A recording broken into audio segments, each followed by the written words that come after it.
What's going on, everybody? It's your boy HD, and welcome back to episode 5 of Let's Talk Tech. And today we have our lovely guest known as Jeree. You may know her as ReeTheeCyberboss on Instagram and Twitter. And today we're just going to chop it up. I always show my black women in tech some love, and that's what we plan to do. So, first things first, kind of tell the people a little bit about yourself and where you're from. Okay. Hey everybody. I am Jeree, aka ReeTheeCyberboss. A little bit about me and where I'm from. I'm from Michigan, born and raised in Detroit. What else? 26. I'm a business line risk manager at Ally Financial. I've been in the cybersecurity field for 2.5 years, and I'm excited to be here today. Great, man. So, first things first is so before you got into cybersecurity, what were you doing? That's such a funny story. So when I went off to Give it all college, to us. when I went off to college, I anticipated being a lawyer. I'm like, in high school, I was a cheerleader, soccer player, but I could debate. I was on a newspaper, the school newspaper. So I'm like, I knew that I wanted to study law and journalism going into college. Didn't know what I was going to do with those two, but I thought they would be helpful. And once I got to college, all of that went out my head. I changed my major before it even solidified. I went there thinking, okay, law and journalism. Then it was just like a big smack in the face. And, my school, like, you can't do that. Like, those are two different things. So you need to figure out, how to bring those together. Maybe you can major in one and minor in one. So then I went I went to Central Michigan University and they didn't have like an official law program. So I majored in political science and philosophy. Why? I thought the two went together. Then I didn't like political science or philosophy. And at that point, I'm just like, okay, I don't know what I'm going to do because I really want to study, law and the criminal justice system. So, you have to take your prereqs and your general classes. I took this sociology class and I loved it. And it was a professor who was the main professor of the class. And he was like, what do you want to do in life? I'm like, well, I want to study law. And he was like, oh, well, I'm the internship coordinator of the criminal justice program. And I'm like, I didn't know we had a criminal justice program. And he was like, well, yeah, that's because it's under sociology. So it was perfect because I had somebody to like help me get into that. And I already was taking the classes. So I got into that. I majored in sociology with an emphasis in social and criminal justice. And then as I was going on, being a lawyer was still in my mind. And then I took this one class, HDF 100, which is the lifespan development, and learned just everything about how we grow throughout life, our bodies, our minds, and all of that. And my teacher was just really, really great. And I'm like, okay, maybe I want to double major in child development. So I'm like, maybe I can be a family lawyer. So I did that for all 4 years. I got to my 4th year and I'm like, okay, I don't want to do law anymore. I want to be an infant mental health therapist, which is under the social work field. And I'm like, okay, this is what I'm going to do. So I graduated and then I started working at Child Time Learning Center as a toddler teacher. I wanted to move away from school. So I wanted to move back home. So that was the first job I got. Didn't pay a lot. I only made $10.50. And that was considered a lot for the people who worked there. But I had a degree. So they're like, oh, you have a degree, so you get to make this, which was crazy because they should have been paying me way more than that. But I didn't give myself no time. Right after undergrad, I hopped right into the social work master's program at Wayne State University. I went through it for about 2 months and I'm like, this is not for me. Like I can't do this. I got I call it post-grad depression, which I think is very real. When we graduate, we spend all this time in college like, oh, this is what we want to do. And then when we graduate and things don't go our way, we just not happy with anything. And like, I was depressed going to class. Like I wasn't failing. I had all A's, but I just wasn't passionate about it. And I felt like in the classes, I was like an outsider because I had such a different mindset. So I'm like, okay, this is not for me. So I told my internship, like, I want to withdraw from the program. Like I can't do this, and I want to go somewhere else. And then I ended up leaving that school. I finished the semester out and I left there, and then I ended up at University of Detroit Mercy in the Masters of Cybersecurity program. That's dope. So you said something about a post grad. I'm gonna butcher this word because my mind just went blank. Post grad depression. There you go.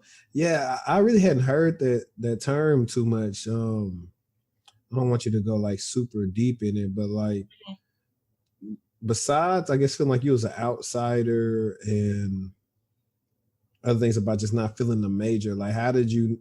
I'll probably like this because like when I got laid off a couple of years ago, and then when I finally started working again, I really didn't realize like I was a little bit depressed towards the end of everything until I came out of it and started looking at certain things going on in my life. So did you know then you was in post-grad depression, or did you kind of figure it out once you started doing something you wanted to do? I actually figured it out when I graduated and when I just hopped into grad school, like without thinking or anything. Like when you get like whenever you go to school or go to college, you anticipate you spending all this money, whether you went on a scholarship or not, you still spending 4 years of your life at a university to get an education so you can work. So I felt like I went through all these years in college and I didn't come out with nothing. Like I didn't feel like I wasn't utilizing my degree. The only thing I could say is, oh, I have a bachelor's in criminal justice and child development. But that wasn't really getting me a lot of jobs. And it was like frustrating because all these jobs like, oh, well, where's your experience? But how I'm going to get experience if I'm in school and I can't work? Like, I don't know how I was going to get that. So I was actually, and then going through the program, I saw so many different people who were just so excited to be in the social work program. And I just wasn't excited. I was just like, this is not for me. Like, this is just not me. And I looked it up because post-grad depression, it's not a real thing. I think somebody created it. And it's just really like when you graduate and you're not utilizing your degree, you don't know what you want to do anymore. You feel like you're not making enough money, or you feel like you should have a job paying you your worth. And it's kind of just like, I'm back to square one. I feel like I'm a freshman. I feel like I'm a high school senior, just graduating, going into my first year of college. Like that's how I felt. But it took, even when I transitioned into the cybersecurity program, for the first 3 months, I hated it. I thought it was the worst program ever because I didn't understand it. I had technology experience, but I'm like, I don't get it. But I'm glad I stayed because it challenged me the first 3 months. But after those 3 months, I loved it and I didn't want to get away from it. I just wanted to keep going. That's what's up. It was funny that you mentioned about like kind of feel like a high school senior, or you spent all your time in school and now you thinking about using your degree and stuff like that. And I think that's a big thing that people really don't talk about a lot. Is like low key, some people feel like, they kind of look at you. They'll never like verbally say this or vocalize this, but they'll try to say, oh, you feel like you're better than somebody because you went off to school or something like that. And they are waiting for you really to not use it. Say, you went to school for no reason. You back here with me and doing all this stuff. And that take a toll on people because school is out of touch pretty much when it comes to talking to kids, actually like being real with them about, man, we make y'all charging all this money, but we're not telling you, hey, if you don't get an internship, then you need to do this, you need to do that. This is how you're going to get your experience. They're not teaching that. And all they're doing is say pretty much most kids will be of the mindset of, hey, I got my degree, so you should hire me because I showed that I did our stuff. I was able to pass. So why won't you hire me? And it's a disconnect with them because they're not understanding that the person you're interviewing with really don't care about that. They really want to know, can you do what this job says you can do? And of course, us saying, well, should I have to pass all these hard tests? Surely I can do it. And I think that's where one of the disconnects is, because you mentioned about like, how I'm supposed to get experience. And that's a big one. That's a big one that I deal with people when they come to be clients of mine. And it's one of the things why I kind of talked about it a little bit in the blog post that I dropped, was it last Monday, is, how to work around that, because, these job descriptions, we know for a fact the real managers aren't really writing somebody with entry level to have 5 year experience. And by that time, you're senior level. So, man, it's just a mess. But to segue into the Masters of Cybersecurity program, what piqued your interest about it to go into getting a master's in cybersecurity? And you started off wanting to do law and then social work. So what did you see? Some? Did you read some? Did you see something about some money? What piqued your interest to make you want to do that? Well, my aunt has been in the IT field for over 20 years, so I've always been around technology. I mean, she got me my first laptop at 5. That's when I learned how to type and learned everything about it. So I've always been interested in technology. And then even when I was at Wayne State, my internship, I was a research assistant. So I still had to spend time on a computer doing different formulas, using SPSS and all of that. So I still had some, still was in tune with technology. But like, I know this is probably sound like cliche or cheesy, but Law and Order SVU was my favorite show as a kid, and it is still my favorite show to this day. I watch it all the time. Anytime TV have marathons, I watch it, and it's including the new episodes. But like, I always wanted to be in law enforcement, but on the technology side, like computer crimes and all of that. But I never thought about actually doing it. And then, when I was talking to my parents and my aunt, like, what should I do? My aunt was like, well, maybe you should look up cybersecurity. Like, she works for it, for it. So she was like, well, that's really big. So, that's the evolving field. So maybe you should get into that. And I'm like, cybersecurity. I'm like, that sounds hard. That sounds like I'm not smart enough. I don't know if I want to do that. And I ended up looking it up, and I reached out to the professors to ask them, and I guess it made me feel comfortable because a lot of people who came into the program came from different majors. Like some of them came from cybersecurity as a bachelor, some of them came from IT, project management, data analysis, history, criminal justice. So it was like I was going to fit right in. So that's what kind of made me like apply. I got in, but I got a reality check once I started the semester because like it was on a rolling emission. So even though I was starting my first semester in first class, I could be in class with somebody who on their third semester, which I think is a good thing because I had the help of my classmates to kind of like help me out, and like I grew throughout the program. But I mean, I loved it. And it just appealed to me because the person who was running the program, Dr. Daniel Shoemaker, he's like really a big name in the cybersecurity field. He's been in the field since they had to work on one computer. He's written plenty of books, and he made the program for people who want to work during the day and then go to class at night. So I felt like, we didn't have to go on campus. So before, this was, of course, pre-pandemic. This was back in 2017 and 2018, but our program was fully online. So we had classes after work and we had group projects. It was just so much better than my undergrad experience. And then I loved how we were still able to get an education, but still work too and try to get some experience. So I was thankful for that.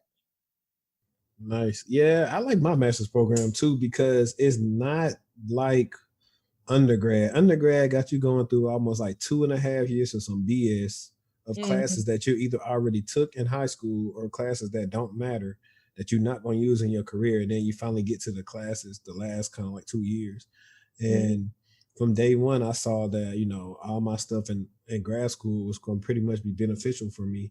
And definitely build a bond. Most of the time, depending on school, most grad programs though aren't super big, and which makes it better because you get more of a relationship with the people that you see. My grad program was hybrid, so sometimes it'll be online. Sometimes I had to drive to. I was in Texas, so my school was in Irving, Texas. So sometimes I get off work and then I have to drive because I noticed most grad programs, if you got classes, most of the time it's at night because they most of the time expect people to already be working or something like that, and they're trying to finish school. So that was always a huge plus. Definitely team building and working on a lot of projects is like probably really, really heavily focus on when it comes to grad school. We did a couple interesting projects. The one I always bring up is like the one I did probably like on Internet of Things, and then I think I had a class where we were doing something like reviewing a ticketing system. Like pretty much most of our stuff was kind of practical, and it's kind Mm-hmm. of things that I took out of it that I brought into my current position now. Um, Mm-hmm. can you talk about like some of the projects or maybe a project you're proud of that you did in your master's program? So ours was a little different because we had each class, we had to use a model that we learned in there and apply it to a project. But I would say I'm proud of all of them, but I do have one that I'm really, really proud of. We had to pretend that we were an actual company starting up from ground up, build out the cybersecurity program, build out the plan of the problem that's hitting you.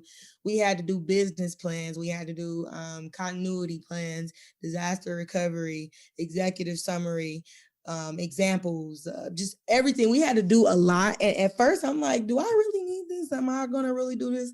I'm glad that we did that because like I have a little bit of project management skills because a part of doing those projects, a lot of our projects was 27 to 30 pages long. So, I mean, you have to delegate those different tasks. But I would say out of grad school, probably my favorite project was I took a class on social engineering, and it was the first time that they had ever did that. And we had to analyze different movies and pull out the cybersecurity and document it. And you never would think how many movies really display cybersecurity stuff. And I had the most fun with that because I was able to like dig deep, explain the scene, tie it back to the terms we learned and everything. So I'm probably proud of I'm not probably, I am proud of that.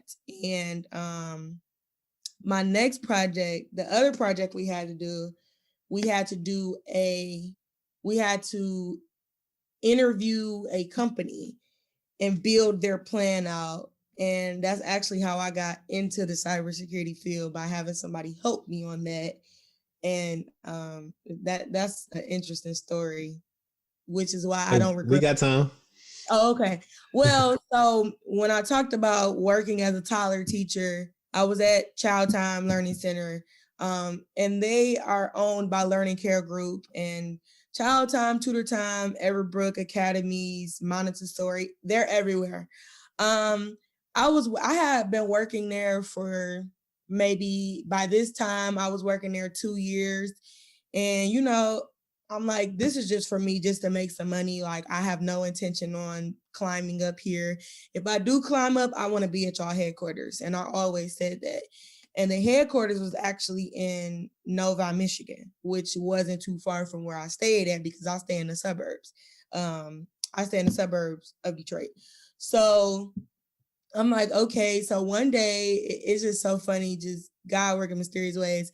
One day I'm with my toddlers, we doing a hokey pokey, I'm entertaining them, and the president of our company walk in, but he's doing his, him and a risk management person is going around, they trying to make sure all the rooms is right.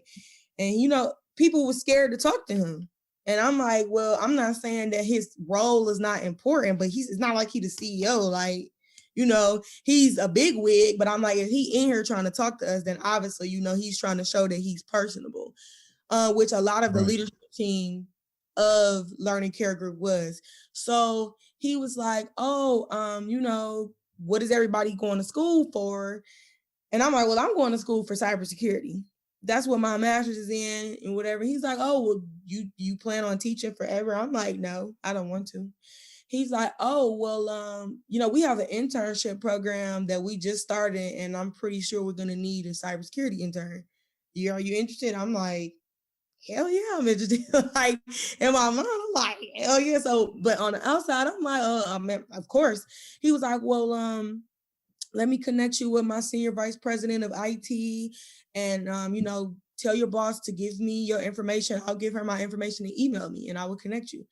I'm not thinking that he really gonna do it. I'm thinking like, these big wigs, these corporate big people, these executives they got other stuff to do.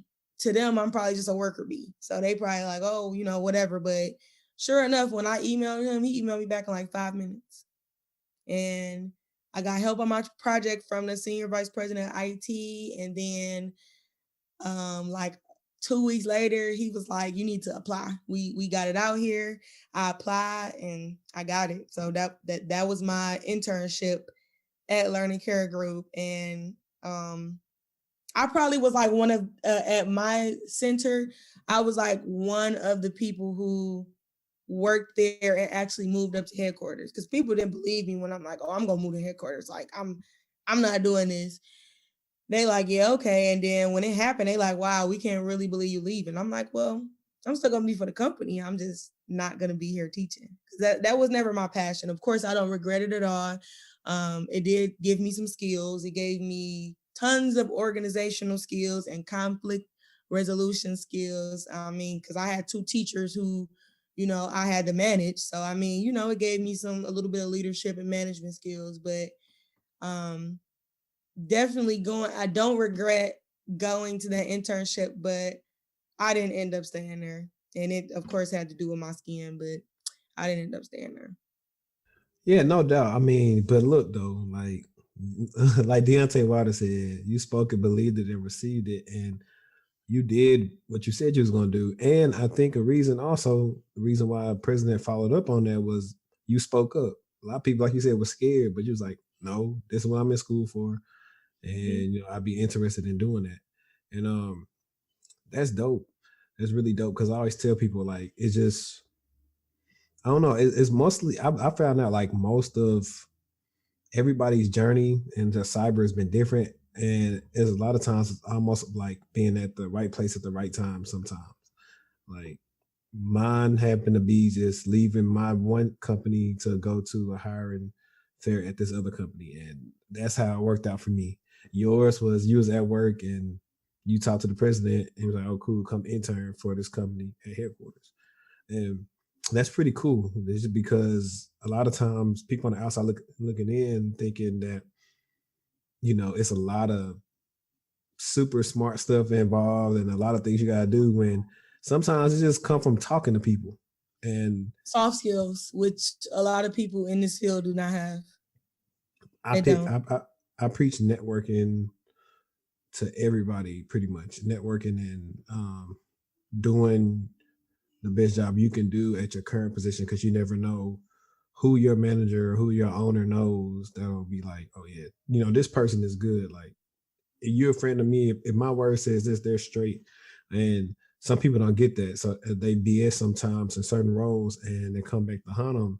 When if they just what they're supposed to do, they be straight. And so I found out like this cyber world is super small. We find that out every day. Somebody I know is working at a different company, and it's like, yeah, I remember I worked with you there, or I, was involved with this team, and you're doing this and work like that. But briefly, how long was your internship, and what did you take away from it? I mean, hopefully it's not one of the ones where it's like one of those bad experiences, but tell My us a little bit. internship experience was great. My employment following after that was awful. I didn't have a problem working there because I had worked for the company, so I knew the company in and out. Moving up to the headquarters just helped me, and that was a benefit. But I guess the downfall to working for a smaller company, because I mean the headquarters was only like 400 people. So the CEO, the CFO, all of those people, we can have lunch with them. We can walk up to them. We can walk past their desk. Like, it wasn't like they were very approachable. So everybody was close there, but the cybersecurity department was only one person. And prior to me getting there, it had only been started for 6 months. But the person who was over it, she had tons of experience. She was a woman. She was Caucasian, and but she had been in this field since the 90s or 80s or whatever.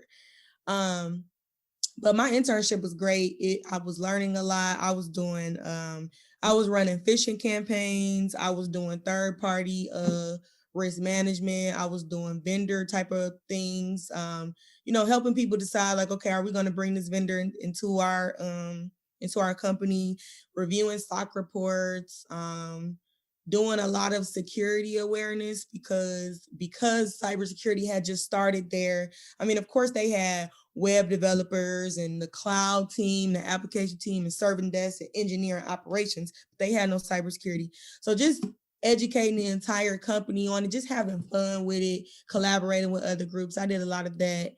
But I knew that if I would have stayed there, I wouldn't have progressed because I wanted to take certifications. I wanted to sit with people and shadow them and do those type of things. I was able to sit with people and shadow them, but I wanted my boss to let me support me in these classes, support me, to get certifications. And, it was like my internship was like the perfect day outside, good weather is like the good analogy I like to use it to.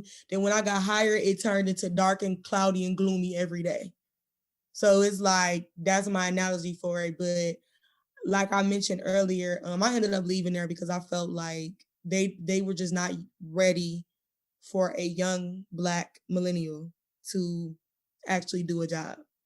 I was just like, that I probably never felt so low in my life. Like I never had to, me and my boss went back and forth every day. It was almost like I hated coming to work because it's like, I got to deal with you going back and forth. I can't do my job effectively because one, I don't want to talk to you. And she didn't like change. Like she didn't like change. She wanted stuff done her way. But what she failed to realize is this is not the 90s. And at this time, it was 2018. So cybersecurity, it used to be called information assurance. It is cybersecurity now. The way you used to do something, it might be done differently. And she felt like, well, you're in school, you don't have any experience. And I'm like, you right.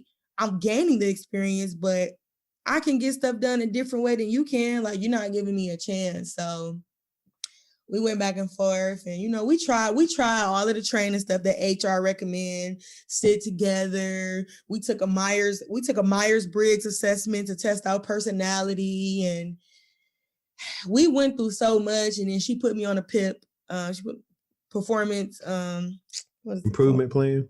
Yes, performance improvement plan. So she put me on that. So I knew once I got put on that, I'm like, I need to start finding another job. I never been fired from a job.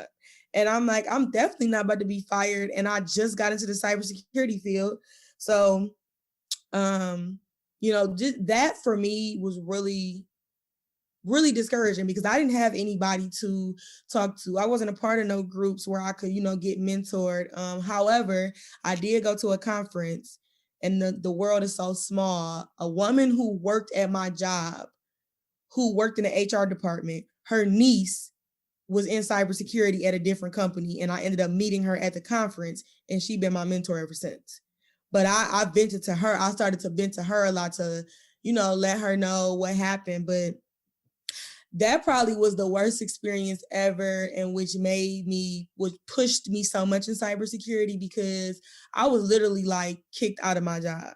I wasn't aggressive. I wasn't, I wasn't like rude or anything. Like they pushed me out like I was just nothing. Like I didn't mean anything. Like I was supposed to work the full day. My manager did not let me work the full day. I actually put in a 2 weeks notice and they didn't like that.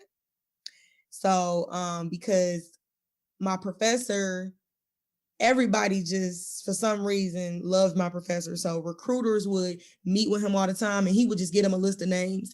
And my name came up and I ended up actually during my internship meeting one of the recruiters for lunch. And, he was like, what do you want to do after your internship? And I'm like, I don't know, I want to stay and, try to build my career here at least 2-3 years. He like, well, keep my name in your back pocket in case you ever need a job. I'm glad I did because I reached out to him and he was like, we got a role open. Are you interested? And I said, yes, I need to get out of here before I get fired. And, I remember packing my stuff up. Well, I cleaned my desk slowly each day, so I didn't have to take a lot of stuff out. And I remember the last day I got called into the senior vice president IT office. And he was like, well, basically like you can go. he didn't apologize. He didn't, say that my boss's behavior was bad. He was just like, well, we would rather you go and we'd pay you. Like, he ain't apologized, wish me good luck. He ain't do nothing. He was just like, yeah, you can go. I'm like, okay. Got my stuff, and I'm sitting down trying to say bye to people, and my boss following me. She like, give me your badge, doing all of this stuff, and I'm just like, just leave me alone. Like, now you harassing me. I will never I forgive the situation, but I will never forget that, and I would never want to work with her again because to me, I felt like she was racist because you didn't act like that with with our white colleagues. But when it came to Black people, Black males, and Black women, you had a problem. And it wasn't that many of us in the IT on the IT floor at the time. But I took that as a learning lesson. I left. I enjoyed me a nice 2 weeks, and then I started working at Ally, and that was the best decision I ever made. That's a lot to unpack right there because at first I just was going to say, and I wasn't going to be trying to be like sexist or nothing where I'd be like two women working together or whatnot. But that is one of the reasons why I've seen I don't always see in these fields, I don't always see a lot of women working on the same field because of, I'll just say maybe nature, a lot of cattiness sometimes, a lot of passive aggressiveness, personal stuff getting in the way of getting stuff done. Where sometimes if you have, I'll say, a solid male leader, that stuff tends to sometimes not happen. They can have issues, but at the end of the day, this is what needs to be done. It's a respect thing there. But I've also witnessed that in these areas is our Black sisters don't really get treated most of the time like they should. Sometimes people just do any type of way because, quite frankly, they feel like they can and they can speak up for themselves, but people tend not to really care too much. They only care if somebody else comes to maybe their defense and says something or brings up to their attention. Yeah, and what was interesting? In my exit interview, I could have trashed her. I wanted to really badly, but I'm like, I might want to come back to this company one day, even though I never will. They would have to pay me a lot of money to come back there, especially if she there. But I'm like, you know what? I'm not gonna talk bad about her, but I'm like, I'm gonna just let my work prove it for herself. And she's gonna see my name. She's gonna see all of these things that I've done. And it's a funny story. I actually saw her because when I started working at Ally, I was parking downtown at a place called Kobo, which is where people have different conferences and all of that stuff at. And she was there and she didn't recognize me. I didn't say nothing to her. I didn't want to say nothing to her. I'm just like, I'm good. But it's a funny story that you talk about, when you have a dominating male figure, women probably work best with. I actually ended up having the same problem at the company I am at now with a person that I used to report to. Initially, we didn't start off like that, but I went through 3 bosses when I first got hired. And it wasn't because it was just people were getting promoted or moved or whatever. And the first guy that I worked with was just amazing. He was super impressed by my resume, and I didn't even have a lot, but he was just super impressed, and he hired me on the spot. I was with him for 3 months, and then, he just had a lot on his workload. So then the job I was doing, they moved to a different guy. And that guy, we'll just initial his name is MK. MK was a different type of leader. He did have my back. He motivated me to do stuff, but it was almost like when, how you build somebody up and it was almost like he built me up and then now he was trying to tear me down. He didn't like that I was starting to get more attention from leadership than he was. And we started being I want to say catty. It was like, damn, am I working with a woman? Because why are we arguing every day? And I said, look, I'm not going through this again. I will tell my contract house to move me before I go through this again. Because I still was hurt from leaving my original company because I didn't want to leave there. I had grew with that company, so I didn't want to leave there. I was forced to leave. I had to quit because I didn't want to get fired. So he was just like, he just started to become negative, and we would be arguing and people would start to notice. I don't like when people notice stuff, because that's, to me, that's ghetto. It's ghetto. Anybody can be ghetto. It's unprofessional, and I don't like that. I don't want somebody coming up to me like, yeah, I heard y'all arguing. No, like, I don't like that. So, because I wanted to be hired in.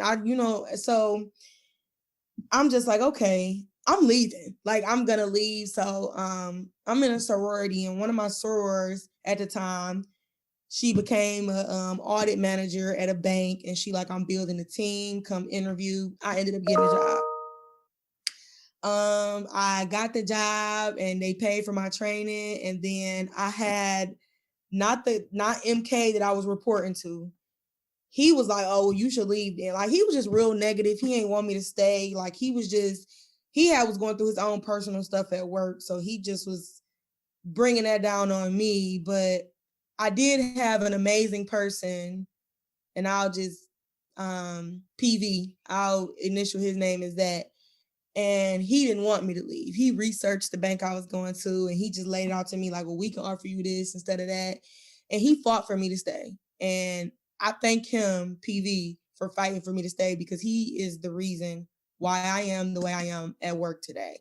I ended up reporting to him. MK ended up moving to a different business unit within IT, and I took over his job. So I took his job. So PV, because of him, he built my leadership skills. I got 2 certifications. I got so much better as just a leader, as a worker. And he was a male, and he was the best boss I have ever had to this day. Like, he's the best boss ever. And I guess when you work in an organization, sometimes there's changes, things go on. He ended up getting promoted to a different person's team in IT. So now I report to a senior director, and she's a woman. And we actually think the same, and it's the total opposite from my last situation. So I think that, it really has to do with the person's leadership style. Like, what kind of leadership style do you have, and how can you benefit off of your workers? Like, we're more of the same. Like, we're dominant, but we want to understand why. We want to know how we can help you. We don't want to take over. We want to collaborate. And that's what my new boss, she is all about. Like, she don't micromanage me. She's just an amazing leader. But just going through the corporate America life, it just made me feel like, as a Black woman, I don't see enough Black women in church. And that just doesn't sit well with me. Yeah, man, that's a lot. It's funny when you said that about the one manager that was being petty and getting upset, that you pretty much are getting more attention than he was. Reminded me, I have a sample of the 48 Laws of Power. In the first chapter, they actually talk about like kind of like not outshining the master. It's only because of like you'll reach the heights like you plan to if you don't. And some of those dudes are sensitive or insecure, so that guy fell into one of the, being insecure. I mean, if he just focused on what he was doing, he'd be okay. But I agree with pretty much everything you said. Like right now, my manager right now is like, best manager I ever had. Shout out to Ashley. Ashley, if you're ever hearing this, best manager I ever had. She happens to be a woman. She actually happens to be a white woman at that. And this is funny, but like we started this. I've been on this job almost 3 years, and she started a little bit after us, but I was doing nights at the time. And she came in, and at the time, Drake Scorpion had just dropped, and she was in there listening to Scorpion. So I was like, I might like her.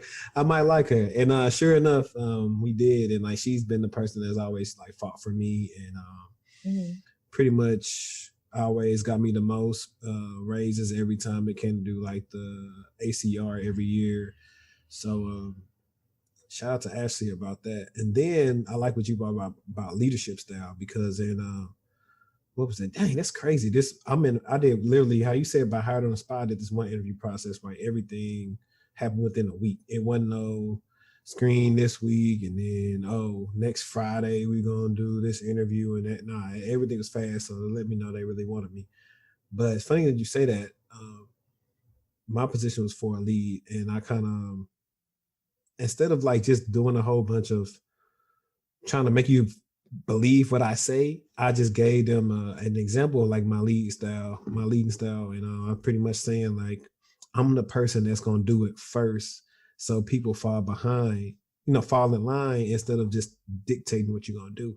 And that's kind of helped me in like all these interviews if it's been for a lead position, because they was like, yeah, that's what we're looking for. Because don't nobody want to work for somebody who always just trying to tell them to do something, but they ain't down there doing it.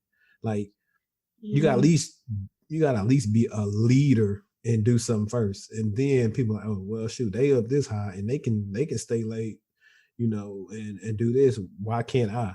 And that's kind of the mentality that I use when it comes to leadership.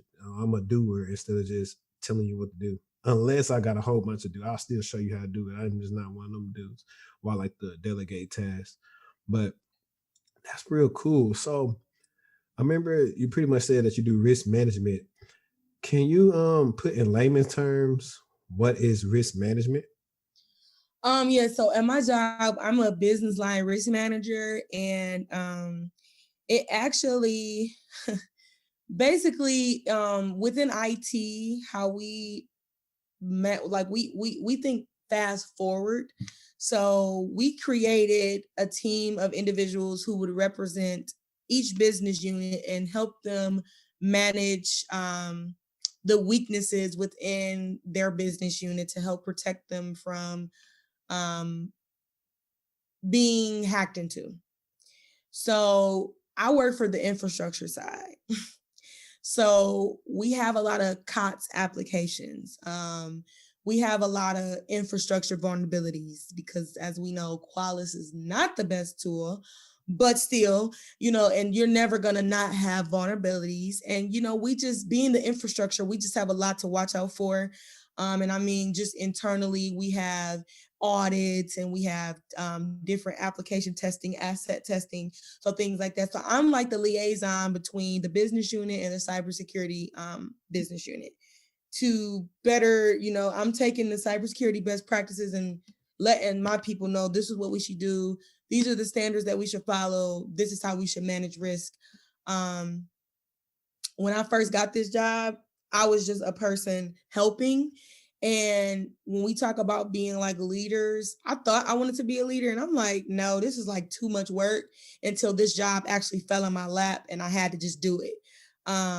I thought I was doing like a 2-3 person job, but my boss was like, you do an amazing job. I don't know how you do it, but you do an amazing job. So she was like, that makes me think that this is a 1-person job. She like, but maybe it's because like, nobody is like you. I do a lot of different stuff and I try to make it easier for people. But yeah, that's what I kind of do. Initially when I got there, I wasn't planning on doing that. I wanted to be in vulnerability management and, security awareness. I wanted to be on the cybersecurity side, but I saw that as, my foot in the door to grow from a different side, because I'm still in IT. I still have I have a governance type of role, which has helped me in so many different ways, because I can, I can't use my certifications like hands-on, but I can take the knowledge that I took from there and help my owners. And I can think like, I have the CHFI and the CH. So I can think like those people who trying to tinker and let my owners know like, well, hey, if you don't patch this is what can happen. So it's easier for me to kind of explain it to the technical people. But yeah, that's kind of what I do. Like I deal with vulnerability management. I deal with audits. I deal with the federal audits.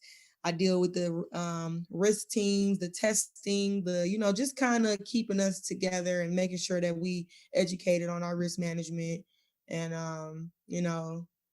just, yeah, I feel like I do a lot more, but that's all I can think of. No. But I was going to tell you, I mean, even though you say you're technically not in cyber, I think in another company you probably would be, because this fits cyber. It just, I always tell people it depends on like how the company's structured, because anything with governance, anything with risk management is cyber related. You threw up Qualys. And it's like the way our IT is set up, we have different groups, different business units. The cybersecurity side, we call it IPRM. The governance, the standards, the way we do risk management is all over there. They are the ones who created the BLRM roles. And they just decided to put designate one person in each business unit. So that way we can come back to them and tell them what's going wrong. How can we do this? Like, so I work with the cybersecurity team a lot. But I like to say that I feel like I work on the infrastructure side, and that's a pretty damn hard side to work on. The infrastructure is the heart of the company. If anything happens, like, without us, the company wouldn't run smoothly. So, I'm glad for my experience, and it's setting me up for other stuff. I don't want to leave my company anytime soon. I don't think I'm done there yet. I want to, I don't think I'm done yet, because at first I never understood why people stayed at this company for so long, but they have a really good culture. They want to promote within. They want you to volunteer with different groups. They want you to shadow different people. They want you to have mentors. They want you to have growth opportunities, career growth opportunities. They want you to learn. They want to invest in you so you can be the best employee you can be. I mean, just how they've been handling the whole COVID-19 situation, working from home. They're not forcing us to go back into the office right now. They're giving people options. They're taking their time. Like, now I understand, like, okay, this is why people don't want to leave. Like, but, I still haven't found a company where I'm like, oh, I want to work here forever. I haven't found that yet. And I mean, I'm still young. I'm still learning. And I feel like, as I get to a company and I can progress or whatever, or even if I stay at this company and progress, that's on me. But I feel like right now, all I care about is that I'm learning and that I'm trying to stay consistent and I'm trying to gain more experience for the better. Right. And I was just really going to message you because I was like, well, I remember when we were talking a couple of months ago, you were singing another tune, you were singing Essing Bye Bye Bye. Yeah, somebody cleaned up their act. I had somebody do it for me, but I mean, it's just like, since then I've done so much work. I can't just up and leave. Like, I feel like if I would try to leave, they'll be like, are you sure you can't stay? Like, they'll try to say, like, are you sure? Because I feel like I'm doing damn good work, and, it's going to be hard to replace me. Realistically, I would want to hire somebody, let me manage them, let me teach them. And so that way, if I do move to a different side or I do move to a different role, they can take it over. But that's well far down the line. I don't know. That's what's up. I mean, so early on into your career, like, you in a good, well, I'll say now it's a good situation because, every situation start off a little different. For me, I feel like that too. I think the reason why, I think most millennials don't, I think it's hard for us to fathom being like, our grandparents and all them to work somewhere like 20 years, 20, 30 years. I think we just a different generation to where, I think I'm gonna move around a couple of more times and then either have my own thing going or maybe get like one of those government jobs and that'll be like my retirement job. Cause you don't really get fired from those. It's the same thing. It's easy. But you said something that I wanted to mess with you about. Well, I know so you have to do like a lot of the plans, like the contingency plans and the thinking about, it's a whole bunch of risk words. Like I know one I always remember to come to my mind is like risk appetite and I think it's risk acceptance and it's something else. It's like a whole bunch of other little words that have to do with risk that I think that you are involved when it comes with the infrastructure side, for us, like when you're writing out these plans. Because I'm pretty sure you became a great writer doing all this crap. Yes. So at my company, we have what you call security issues and security exceptions. And with a risk treatment of accept or remediate. And basically exceptions are when you are breaking our standards, you need to document why you are breaking our standards. I'll use, for example, my business unit, web application vulnerabilities are like our worst enemy. Vulnerabilities as a general, like we have to rely on vendors to give us patches to fix the vulnerability. So sometimes we don't meet the timeline to remediate these high, medium, and low vulnerabilities. So we have to document a security exception and say we're going to accept it. We're going to still patch. We're going to still do our compliance scans, but we're not going to be able to fix these immediately. And even if because the way that vendors patch, the way that they patch is different than how we patch. So the timeline is always off. And then like with security issues, those are typically identified by our risk, our IT risk, our internal audit, or our compliance teams who identify gaps that need to be addressed and need to have higher visibility. So they have security issues. So I manage that entire issue and exception portfolio for our business unit. Nice. So let's get into. Now I heard you say one of my favorite certs to talk about, and I'll give context to why I'm going to talk about one of them. I don't know what that was outside, but CEH, and I only give context into CEH when it's regarding someone who thinks they're going to take the test and then they're finna go get a red team role just because they got CEH. And that's the only time, that's really more so the time when I would talk bad about it, because if it's supposed to be a red team cert and you think you want to be an actual hacker just from having that one cert, you would like for it. I know when I took it, it pretty much was multiple choice, regardless if it had like drawings or simulation things. But you prefer for it to be a little bit more practical. But if I remember correctly, you told me you actually did the trainings with your EC Council certs. Yeah, so before I even got the CEH, I was never thinking about it. I got the CHFI, which is the Computer Hacking Forensic Investigator certification.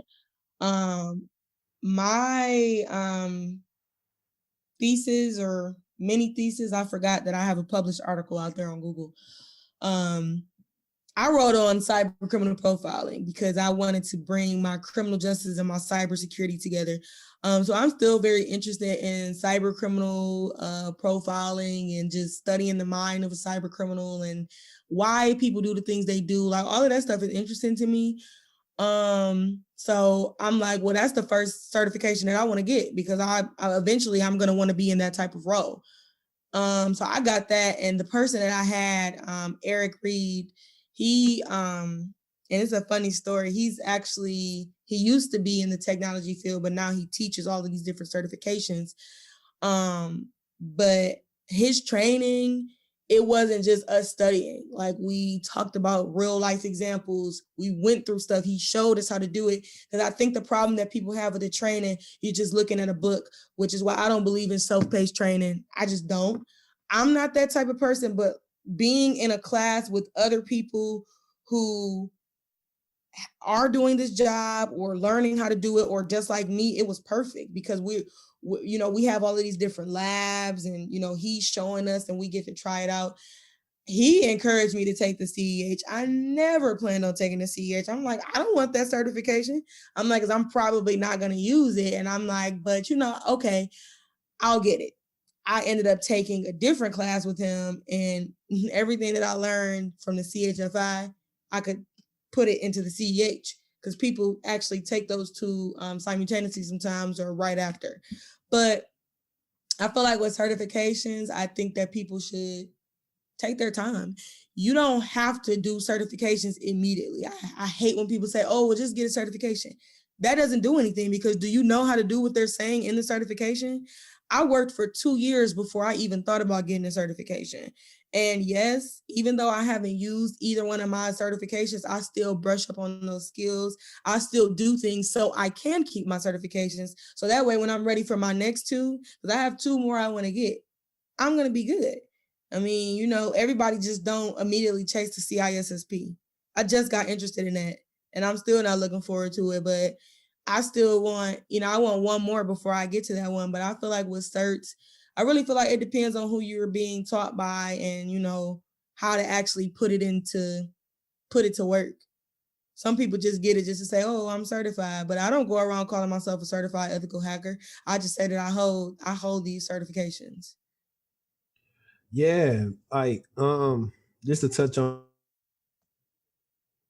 You're on mute. What about now? Okay, I can hear you. Okay, perfect. Yeah, I got this Bluetooth keyboard. If I don't press it for a minute, then it have to wake up. But anyway, I agree with you and then I disagree. Like I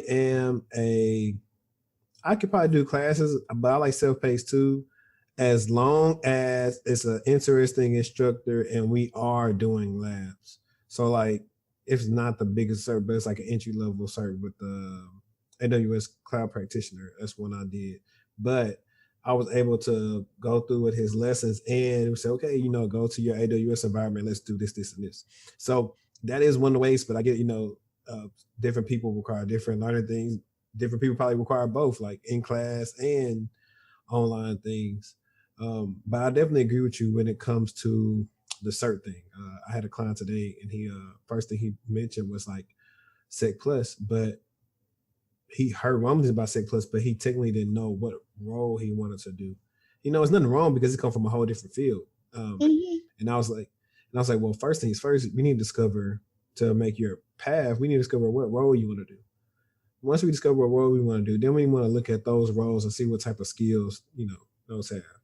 Now, I was saying, I'm not saying don't get a Sec Plus, but it's more important to know how to do the stuff that the roles entail than just chasing the cert because it doesn't show anything.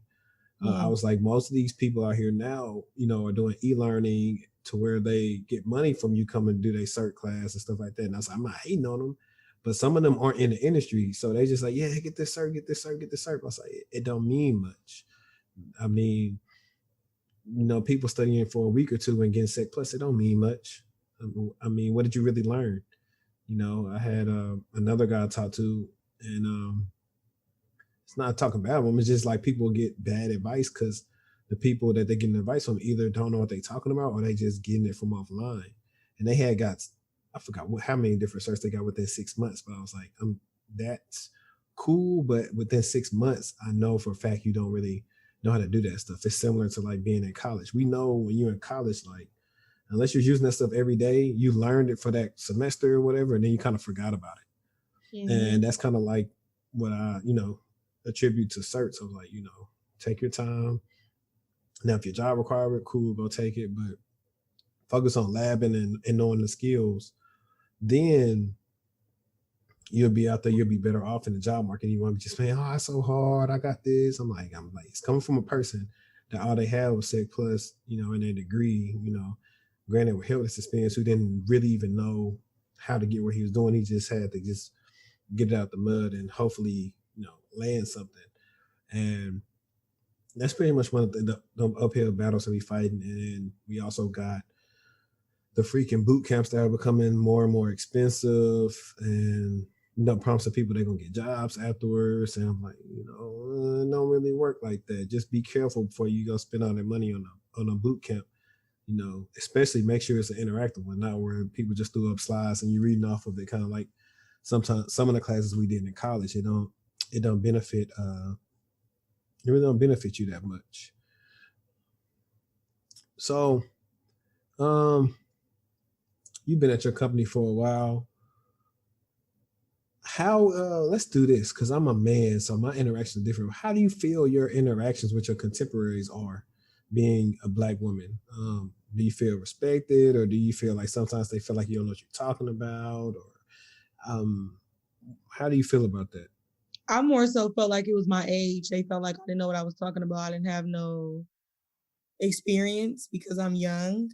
And I'm like, first of all, you don't know how old I am because Black don't crack. That's number one. Number two, if I'm telling you something, that means that I know it. I'm not going to bug you or educate you on something that I don't know about. I was hired to do a job and so were you. So I would appreciate if you just respect what I'm saying. It took me a while to get the respect that I do get. But I still get the question. I just wrote about this a couple weeks ago on a blog, the blog for merch, just being a woman, being a Black woman in this field. And I hate being asked about my hair. Do not ask about my hair. I don't ask about yours. So do not ask about mine because you're not gonna understand. Like my hair natural right now. I got it pent up into like whatever. But that's because I just want to do that. I might have it slicked back one day. I might have weave one day. I might come to work bald one day like I did. I came to work bald one day. But that's just because I wanted to. I don't need you to question why my hair is like this or why I'm dressed like this. I still dress in a professional manner, but I can't help that my clothes fit me because I have a Black woman's body that compared to my counterparts who are white. So it's just like little stuff like people try to make you stick out or like people think that like, I mean, a big thing that I noticed like when Trump was president, if you think that I'm going to sit in a meeting and not disagree with what y'all saying, then you have another thing coming. They don't understand. I'm like, y'all so for this man, but this man disrespects women. He was disrespecting our race. Like, you know, I'm not saying that he wasn't disrespecting other races, but I'm like, all of y'all in here are white and I'm Black. And you want to sit here and talk about Trump and we should listen and all of that. And I'm just like, I don't have to, you know, like, or people think that you just can speak for every Black person in the world. I can't speak for every Black person in the world because a Black person who work at my job might feel different than me, or we might feel the same. But I feel like now people, you know, I put the work in, I help them, they get to know me and they're like, okay, you know what? We do respect you. You know, and they don't care about you know, they don't care about how I look. But I mean, like I said earlier, I don't feel like enough Black women are in leadership. And I feel like a lot of the times I have to work harder than if somebody who was my same age and was white, they might be a little bit further than I am, but I'm still gonna do me because like I said, can't nobody do me like I do me. And I just feel like with Black people, we are excellent, we are empowered, and we are the reason why cybersecurity is pushing forward. Yeah, I like to definitely comment on that. I know I remember I'm just acting like I'm an old head, but I remember like I mean, granted, help desk. I think I was doing help desk at what 22. Yeah, I was doing help desk at like 22. So I used to be like one of the younger guys. Dang, you're young and this and that. Now I've transitioned to finally not being the young guy. Granted, I ain't 30 yet. I'll be 29 in what is it? 6 days. Yeah, I'll be 29 6 days. But I definitely understand that. I've always came in to work. Like for example, it's funny. The first day of this current position, I came in. I had like a polo, slacks, and I had my polo tucked in. And the dude, he wasn't my manager. He was over the engineer. She was like, "Yeah, you know, you prior military." I was like, "Nah." I mean, I just, your first impression, like, as a Black person, most times it's kind of almost like everything. It's like, I'm finna break all the norms that you think you know about us, and it was just funny, like that somebody would automatically go to I had to be in the military just because I had my shirt tucked in. That was funny to me. And for the most part, I mean, political stuff at work, I kind of don't talk about. If they talk about, they can talk about it with themselves, just because I don't really care. I don't get into all that. Everybody, got their own interpretations of what they feel, and that that's their right, and they can keep that in their car or at home. Work ain't somewhere for it, just because let's just come here and do our jobs and go home. Some of y'all, the other complexions can't even do that right, but that's another story. But I like what you said, talking about more Black women in leadership and overall our representation in tech, and that's what this is all about. Because I wouldn't say I blew up like I got 30,000 followers on Twitter yet, but I have been getting my notoriety up like every day. But I had made a tweet about like, I noticed companies hire a lot of Black people when it come to help desk. You'll see a lot of Black people doing help desk, but as you start climbing, we start dissipating. It's not as many as us in those roles. And I was like, that's one of the things that got to change. Seeing a lot of, they are trying to put Black people over diversity and stuff, which is cool, but at the end of the day, it's kind of not changing anything. Most of the time we see in these companies, most of the C execs rotating from different companies, and they still the same color. And they don't understand from the bottom looking up. It's like that means something to your Black coworker. And I don't even gotta keep it Black. I can say Black, Asian, whatever, your ethnicity is, it's like that means something. You'll see somebody like you that can make it to the very top. Like you probably not gonna stay there. And I think once that's changed, it'll be somewhat, more accepted and different. But right now, it's still more, more of the same.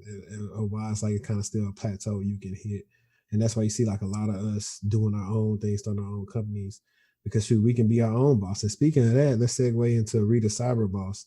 What made you start ReeTheeCyberboss?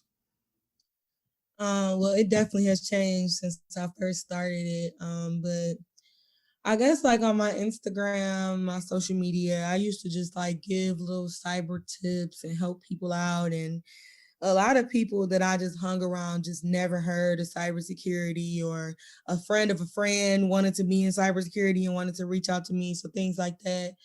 But I ended up making my own Instagram at the time. And, I did Boss of the Week. I, had a website and did all this different stuff and did Cyber Tip Tuesday, did, different IG series.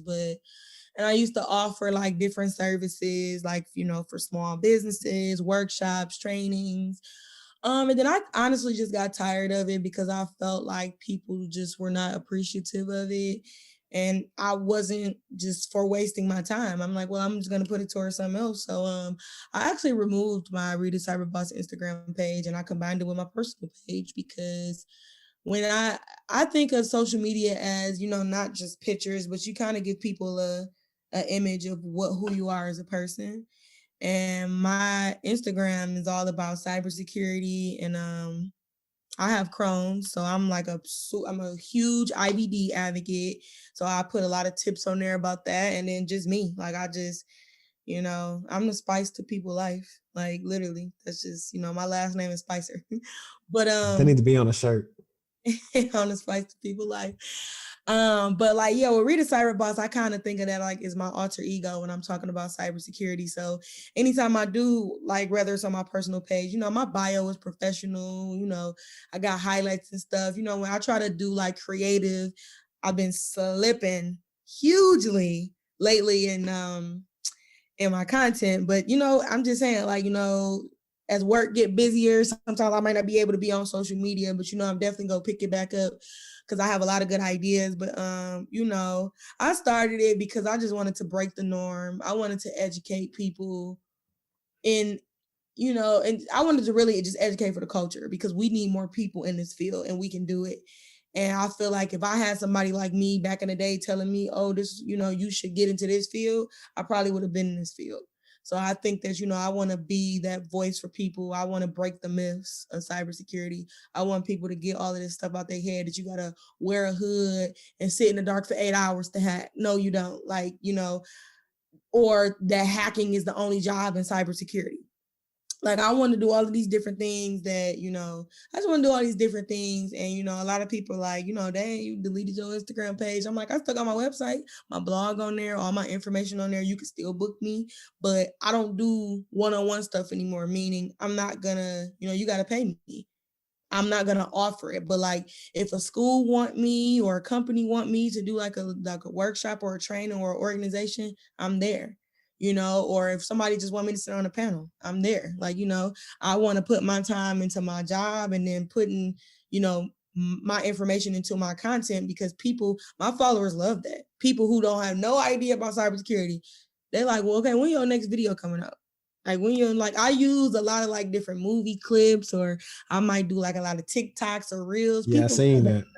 People love that stuff. Like, I got stuff like I have stuff that I just have to sit down and create, because people hit me up all the time. Like, so, okay, when is you doing your next stuff on your page? Like, I haven't seen it. I'm like, but I still have my blog. I got stuck on my website, www.reetheeCyberboss.com. And, right now I blog each month because I want people to kind of focus on the content, but when I do blog, I want people to go out there and read it. I want people to, give me their feedback, comment on it, share it. And even if I hit only one person, even when one person read it, that means that I changed one person's life. And that's what all that matters to me. And that's dope though. I mean, it's kind of you on mute again. Oh, there you go. Yeah, okay. I had to press it real hard. It's kind of what I went through with starting all this is I still got my personal Instagram, then I have my boxing Instagram, and now I got like textual consulting thing, and it's kind of hitting its stride. The reels, like you said, the reels. I did a reel on a resume tip that's freaking. It's still people liking it like every second. So that's pretty cool. I think they get a insight of me. I also did it too. Is like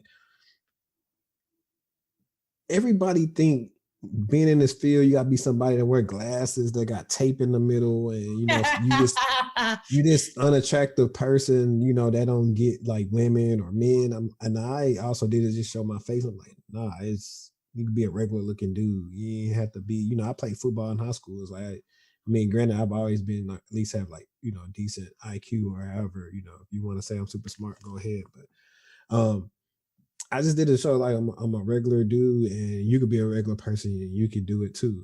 It's like, so a lot of even my immediate people that's in this, like, all us like, regular looking guys. Nobody is Mandark from Dexter's Laboratory. And, for real, you know what I'm saying? Like, we just regular dudes. That is so true. Yeah, because, a lot of kids, well, first of all, one of the bigger issues is that since it's not a lot of us, younger kids don't see us doing these jobs and they don't know they exist. Mm-hmm. And so then they have other people come, black people like geeks and nerds and stuff like that, which is trying to be on a wave now, but rather just call me a regular person. Just trying to disassociate with that. And, in our community, in some places, and I think it probably has to do with kids who don't have the structure of other kids is, they'll make fun of a kid who use proper English or who does their homework and stuff like that. You acting white and stuff like that. You see that from younger kids too. And that could, make a kid not want to be all he can be instead of, being encouraged. Like, no, you can talk like that. You can do all that. You can have, nice clothes, nice cars, and and you'll be totally fine. So that's what this is all about. Just, like you said, whether I reach, 1,000 people or 5 people, they'll see, oh, there's somebody that look like me, on YouTube, and they're talking about this job. Let me go find that information and ask them, how do I do that? And, speaking of, that was one of the things I kind of skipped over. I forgot. I meant to ask you a while back. Like, if somebody wants to get into risk management or governance, what type of skills that are needed? I don't want to necessarily be like super technical, and I also know like soft skills, because being in governance is really following procedures, educating others on how to manage risk, being a team player, being being able to collaborate, and be open-minded, because you have to have patience. Everyone doesn't know what you mean. Everyone doesn't know what you're talking about when you talk about managing risk. Especially if I'm an application owner, all I'm thinking is that I'm responsible for testing the kinks out, scanning it, and deploying it. I'm not thinking about managing risk. So it's just like, you want to make sure that you have patience, teamwork, willing to collaborate, open-minded, be fast forward thinking. Don't, always think of how you can do different things, and how you could progress and how you could make it organized. You know what I mean? So, just, I would say like that, being able to communicate effectively, being able to, definitely not write like APA or MLA, but be able to, when I say write, be able to document as if an executive or the CEO was going to look at your work. So be able to, be able to have email etiquette, be able to have meeting etiquette. Hey, facts. Email etiquette actually needs to be a class in college. Yeah.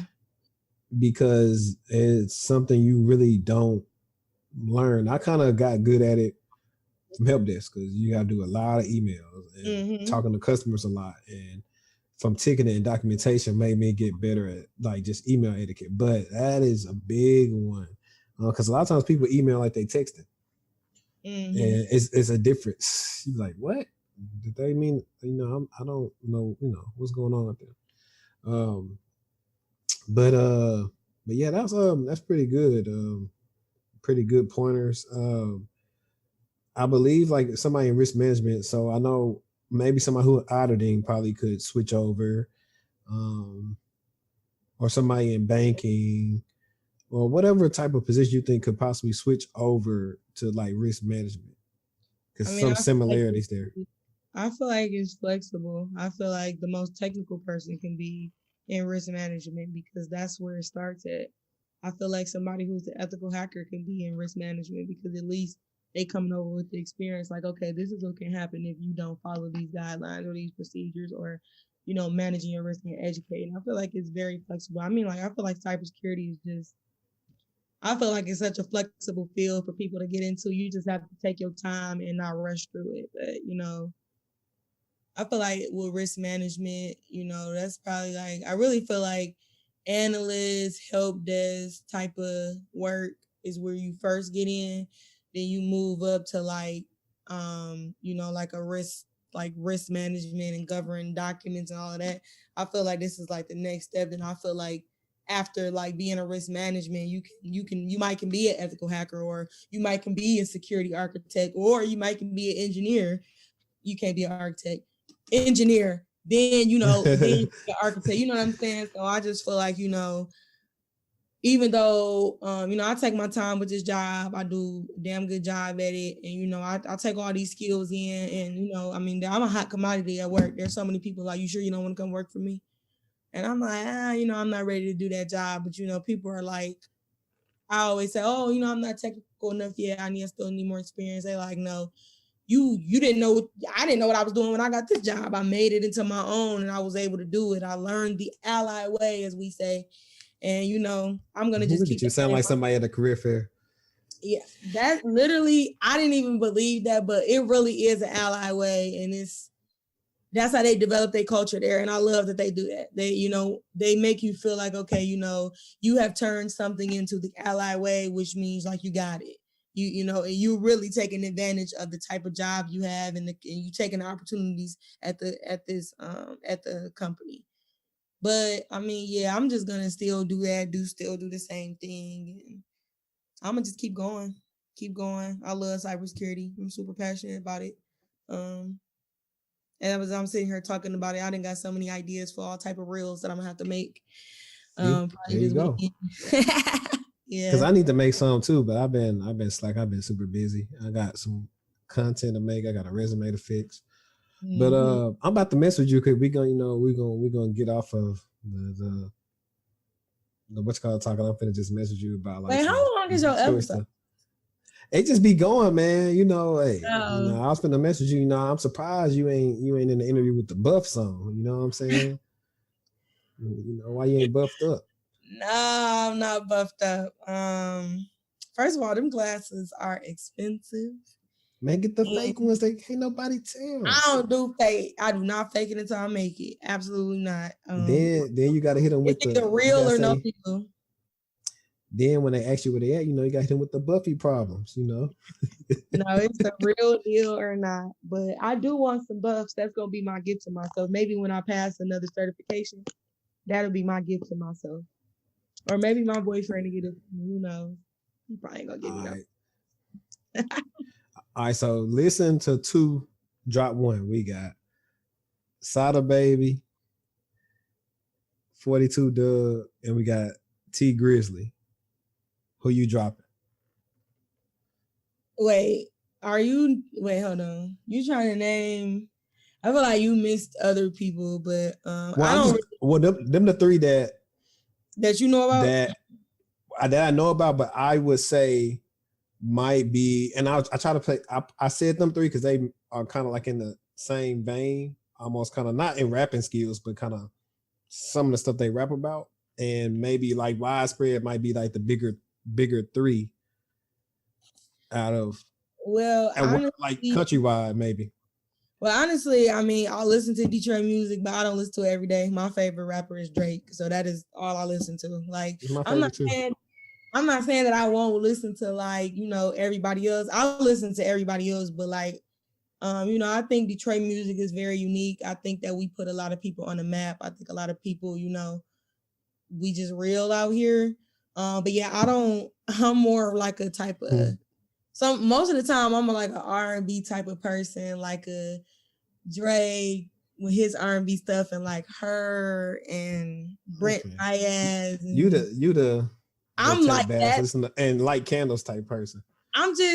I'm like that most of the time. And then like, if I'm like, if I was still going to work early in the morning, I'd be listening to all type of like rap to like get my day going. I love me some Meg. I love her, man. I don't care what nobody say. I love me some Meg. Love me some Cardi. I love all women who doing a thing in the music industry. That Up really jammed though. Up snuck up on me, but I be jamming Up though. I'll jam Up in the traffic. I ain't gonna lie to you. Yeah. I pretty much love like, all women who doing a thing. Definitely love Beyonce. She a Virgo and I'm a Virgo, so definitely love her. My favorite singer though is no longer living, which was Aaliyah. She was definitely I gone. say Whitney Houston. Oh no, Aaliyah. She was definitely gone way too. I don't consider Aaliyah a singer. I consider Aaliyah an artist. Oh yeah, but okay, well, I don't know. Yeah, she is, but I just feel like she was gone too soon, and she definitely would be at the top if she was still living. Definitely. Well, that's debatable. That's my opinion though. Like I have a different, that's just me. Like it would depend on how far Timbo and Missy could take her, honestly. I feel like she would have been at the top. I mean, she definitely would have. She would have been at the top. I only say that because music changes, so that's why music it changed, really but depends. who knows? She, at the time, like if she was still living, the last person she was with was Dame Dash. So I'm just thinking about all the stuff he was involved in, and what if she did stop music? She could have started focusing on movies and just climbing. That's up. Why I think she was. I think she was getting more so in her movie bag when she was on the way out. And she was doing better at the movies. And speaking of movies, this is the last thing I'm leave you with because I know you got stuff to do. Do you watch McGraw Ave? Oh man, you know who Murder Payne is though, right? You ain't watched like none of the hood Detroit movies like Plug Love and all them. Only ones I watched was 211 and hey, 211 go hard though. It was another one that I watched, but was it Buffed Up? Nope, not Buffed Up. Or actually, I think I did ended up seeing it at a later time, but I don't watch. I be so into my other shows that I don't, I love movies, but I be so into my other stuff that come on TV now, that. So yeah. Yeah, I'm gonna tell you though, like if you get a chance, you ain't got nothing to do. If you got Amazon Prime Video, check out McGraw Ave. Like you'll probably like it. The first season is like 6 episodes. You know what I'm saying? Okay. Well, I definitely check it out. Yeah, it caught everybody storm. You had Shaq tweeting about it, like, "Hey, y'all need to check out McGraw Ave." So it's probably the best thing they did, coming all the way from the bottom from how they started. Mm-hmm. But like I said, I ain't gonna hold you long. I appreciate you for being on the show. Of course. Can you tell everybody how to get at you and your website name in case they want to subscribe to the mailing list and stuff like that? Make sure you subscribe at https:// That's how you know your stuff is secured. ReeTheeCyberboss.com, ReeTheeCyberboss.com, all one word. Follow me on Instagram at Put Spice on it. That's all one word. PUTSPICEONIT. I'm on LinkedIn, Jeree Spicer. I'm on Twitter, Put Spice on it. Yeah. There you have it, folks. She told you guys how to get at her. I'll have all her information in the description anyways. But hey, if you're rocking with us, make sure you share this and like it on YouTube to help your boy get them subscribers up. But as always, let's get textual.